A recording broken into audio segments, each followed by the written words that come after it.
na-touch tayo, na-bless tayo.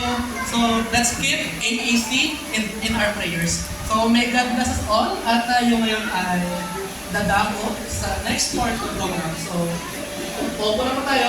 Then we'll start the next part of our program.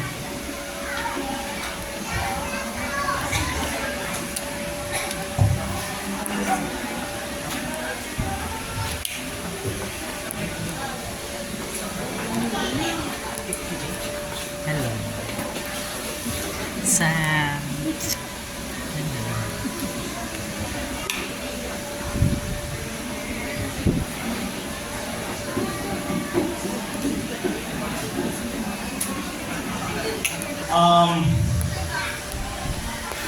First of all, I'd like to close by saying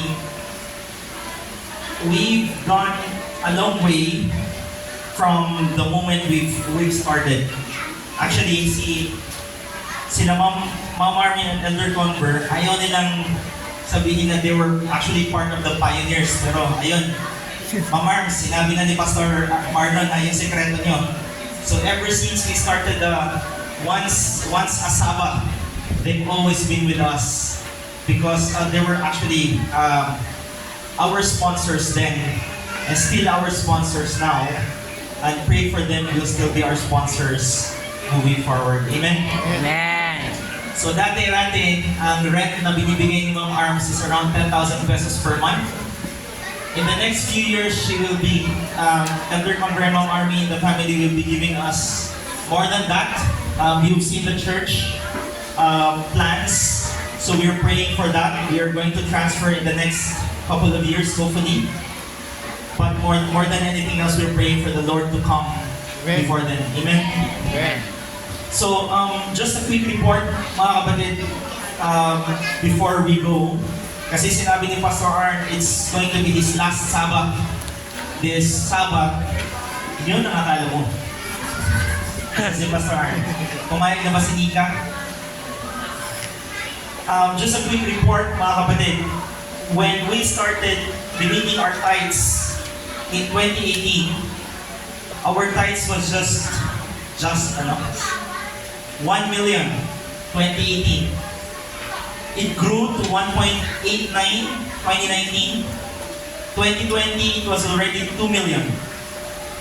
And by that time, we were already eligible for a single pastorate. Then 2021 it was 2.4. We applied for single pastorate March 2022. Kaya lang kinabahan ng San Luzon Conference, Elder Convert, kinabahan ng San Luzon Conference, parang UP na naman wala pang 80 ang members nito. Mag-a-apply na for single pastorate, March 2022, mga kapatid. So, hindi nila in-approve, hindi rin nila dinay. Kasi nga, pag kinakabahan kayo, ako, kinakabahan ako pag nakikita ko asawa ko eh. Kasi mamaya may sasabihin na naman akong kakaiba eh. So, hindi siya nag-approve, hindi rin siya hindi, mamaya na kami mag-uusap, So, 2022, it grew to 3.57 million. So, this is a state of the church na mga kapatid, 3.57 million. And we've reached 8 million 2023, 2024 and 2025, kasi ang ginagawa ng ating treasurer, hinahati-hati niya para magaling itong treasurer natin eh, binabalance-balance. 2024 and 2025, we have 85 million. So for the past 4 years, mga kapatid, we're now eligible for single pastorate. Now, the Lord is so good. Just a little bit of a background dun sa constituency. A couple of weeks back, or last week lang, the constituency was there. And I was also very fortunate that Elder Winlove was the parliamentarian, so nakaupo siya doon. So, siguro hindi naman nila alam na we come from the same church. Ang gusto mangyari ng ministerial committee, yung department ng ministerial is, before it was just 2 million actually, we're now eligible for a single pastorate. Ang gusto ng ministerial is 4 million. So, kailan tayo nakahit ng 4 million, mga kapatid? 2023. Tama, mga kapatid? So, ng constituency, they asked, inilagay nila officially as one of the agenda sa constituency na 4 million And hindi lang po nun, may caveat pa. Yung pangatlong option, ang sinabi nila is, dapat 500 ang members. Pasok po ba tayo doon o hindi? Hindi tayo pasok, no, mga kapatid? But syempre, the Lord is good kasi sakto nga, no, na naging parliamentarian doon si Elder Winlaw. Tapos yung chairman, si Pastor, the current president, si Pastor Noel Galang, meron siyang appointment with another committee. So si Pastor Rene Montoya, the Executive Secretary, ang nag-share. So ang ginawa ko, nung binasa nila yung agenda na yun, nag-move ako for supplementary motion na gawing optional yung 500. Tapos, normally, at this constituency, yung mga chairman, marami silang cheche-bureche. Tapos ang ginawa ng parliamentary niya, sabi, Mr. Chair, merong pending na motion, pagbotohan na natin to. So sabi ko, very good talaga ang Panginoon kasi doon si Elder Windaw. So si Elder Windaw po talaga yung may pakana ng lahat ng ito, and it was approved that item number 3 is now optional, hindi po siya mandatory. So, na-hit natin yung number 1, tatlong operations. Number 1, mission. Number 2 is 4 million. And number 3, optional is 500. We're around officially 120 na po tayo mga kapatid. Officially. So, the other good thing is that ang ministerial director ngayon is starting January 2026 is the former, or should I say, the current area chairman ng Quezon City. So nung na-vote po siya na ministerial director, sabi ko, Pastor, alam mo na yung request namin, ha? Baka naman sa January pwede na maging single pastorate. So praise the Lord, mga kapatid, palakpakan natin ang Panginoon. Because all things work together for good. And that's if we are blessed, no, we continue to be blessed. Of course, I'd like to thank now, this is the start of the thanking. So, andyan na ba yung asawa ko? Wala pa. Nakabahan ko ba? I'd like to thank, of course, yung sponsors natin, si Elder Conver and Ma'am Armin and the family. Can we let them stand? Sige po. Yan. Wala ko ba yung birthday? Sige, mamaya. So, thank you so much, no? And the family, if Nika, Iya, and Maggie is here, where are you? Is Max here? Max is here. So Maggie was not yet 2 years old when we met her officially. She's now a teenager. Yes. Yan. Abogado siya ni Elder Conver. Happy birthday.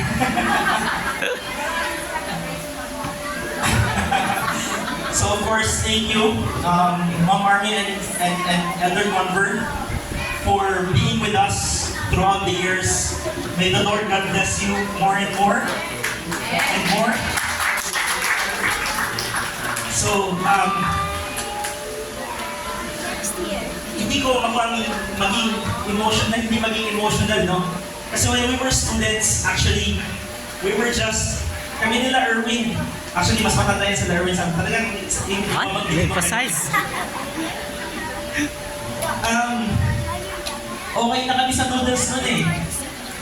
Okay na kami sa noodles. Pumunta kami ng Sherwood para na makakain dun sa Sherwood ng lunch.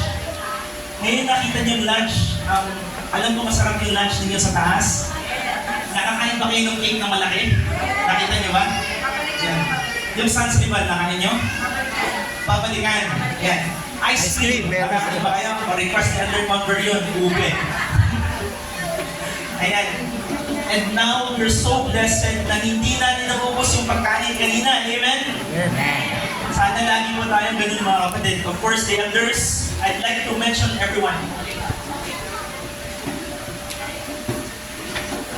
Tapusin ko na lang mga kapatid. I'd like to thank yung nasa listahan ko, the elders, Elder Winlaw. 95% of what's happening in the church sa operations, actually, 100%. Elder Winlaw yan, mga kapatid. Elder Winlaw. Elder Conver, of course, as I always mention, kaming mga elders nasa mainline lagi mag-isip. Pero when Elder Conver says something, kakaiba yun na. Kakaiba talaga siya mag-isip mga kapatid. Elder Conver.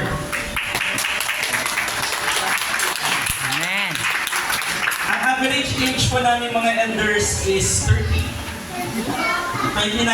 kaya nagpapasalamat kami kay Elder Christian, nandun sa likod. Na pinatakas ng body mo dati 31, ang average age namin, Elder Christian.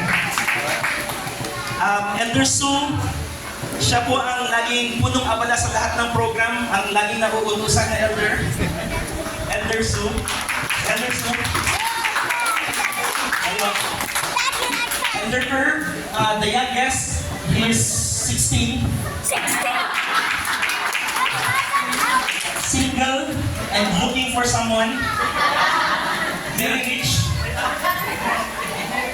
He is the brains of all the comms that we have. So you see the backgrounds and everything. And by the way, kung hindi niyo alam, siya yung nanalong poster boy talaga, no? Poster boy ng SSD Bible Quiz. So that's Elder Kerr. Thank you, Elder Kerr. The pastoral staff, Pastor Anthony, Pastor Arnold, Pastor Anthony. Ayan po si Pastor Anthony, nakatayo na po siya. Kaisa-isang pastor na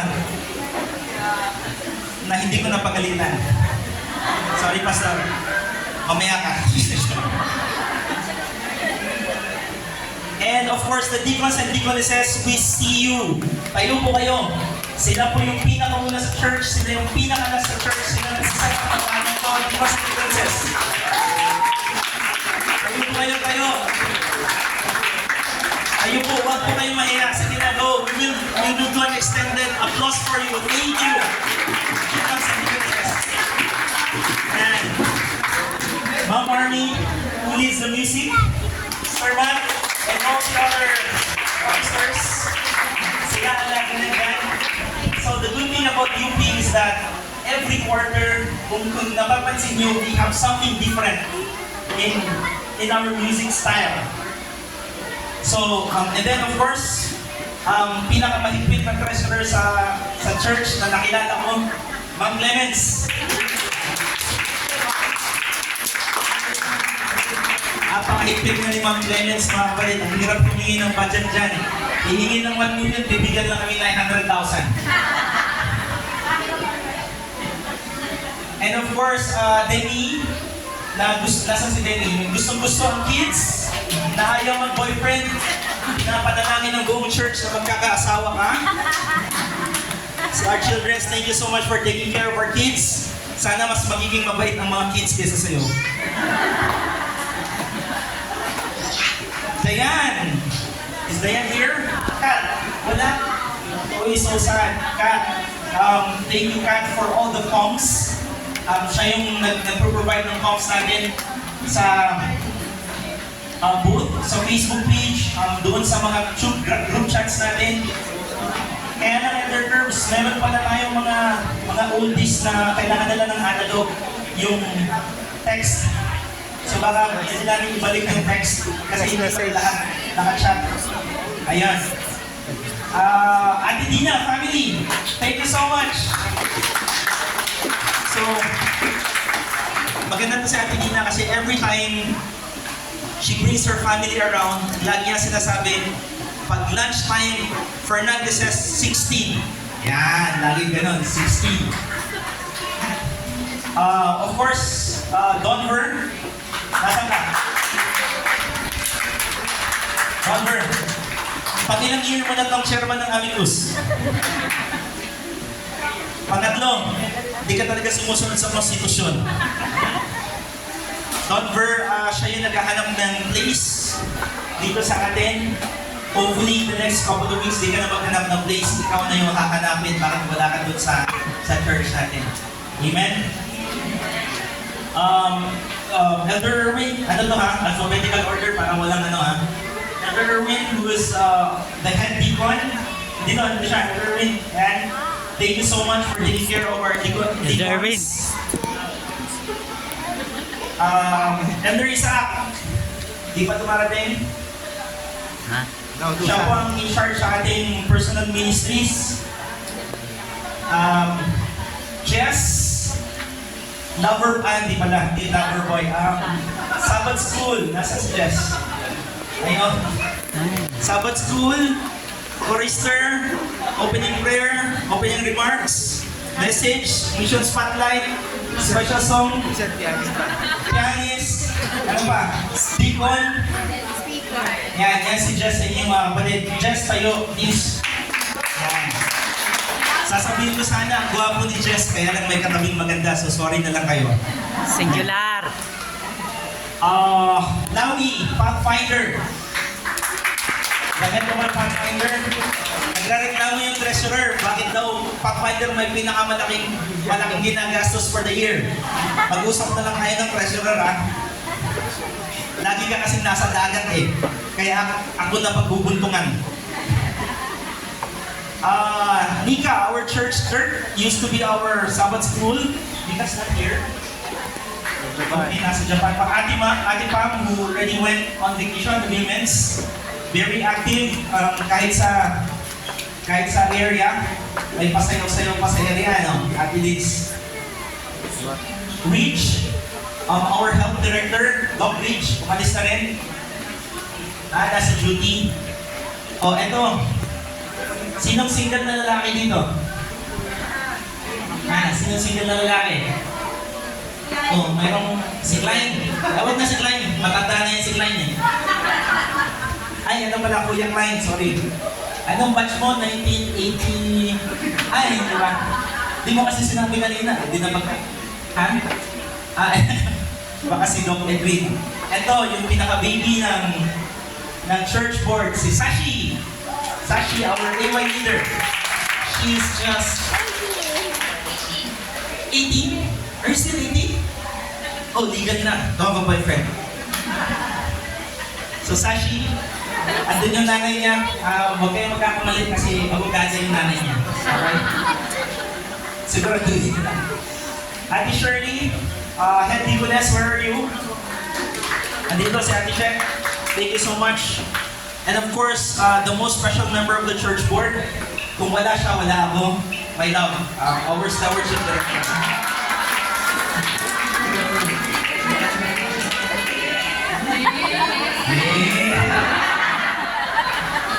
Pag kayo, binilan niya ako ng glasses. Tsaka sapatos. Cellphone, updated na cellphone. Mamaya may cellphone na ako. Alright. Thank you so much. May namiss ba ako sa church board? Wala, no? Thank you, church board. I know nagpasalamat ako sa church board, but the church will never exist without all of you. Amen? Kung wala kayo, wala rin pong church, walang church board, walang everyone dito sa UP Church. Kayo po nagpapatakbo ng church, hindi po ang church board. So we are all blessed. From the oldest to the youngest, siguro it's time for us to recognize our oldest member. Sinong pinakamatandang member natin? Kilala niyo ba? Ilan taon na po kayo, Nay? 79. May tatalo pa sa 79. Si Daddy ilan po? 82. Ayun, meron pa. May tatalo pa sa 82. So recognize natin yung mga seniors natin. 79. Meron pa ba? 76. Si Tita is 77. Mamila is 75. Sorry. Hindi ko pa dapat binabanggit yung mga edad nila. Bawal ba? Si Ma'am Clemens is 76. Ayan. 75. So, to the youngest member that we have, sino yung youngest natin? Si Kyrie ba? Less than 1 year old? Kilala niyo po ba si Kyrie? Yung basketball player ng Dallas Mavericks. Ayun, si Kyrie. Yan, siya ang youngest na member natin. Ayun. May babata po ba dyan? Sino? Wala, on probation pa yan, di ba niya bro? Si Summer daw. Si Summer probation pa yan. So again, thank you so much everyone. See you again next year, mga kapatid. See you again next year. And I hope, just like the way we're doing things, our younger generation should be the ones to lead this moving forward. Not us. Maggie's growing. She's now 13. We also have another 13-year-old. Si Ava. Tomorrow, no? Yeah, Abba's gonna Aba, be happy birthday. You will be the future leaders of this Allah. church. Kundi yun, huwag mo na mag-boyfriend, Abba and Maggie. Bata pa kayo, hindi pa. Hindi Maggie and hindi Abba. And then thank you everyone. Yung mga community, thank you so much. Alam ko, lagi kayong Bible study on your own. So kahit wala na si Pastor Arn, ituloy po natin yan. And thank you so much for always being here. And again, I hope we can all appreciate each other. Can we all stand and tap each other on the back and say thank you? Just thank you. Thank you, brother. Thank you.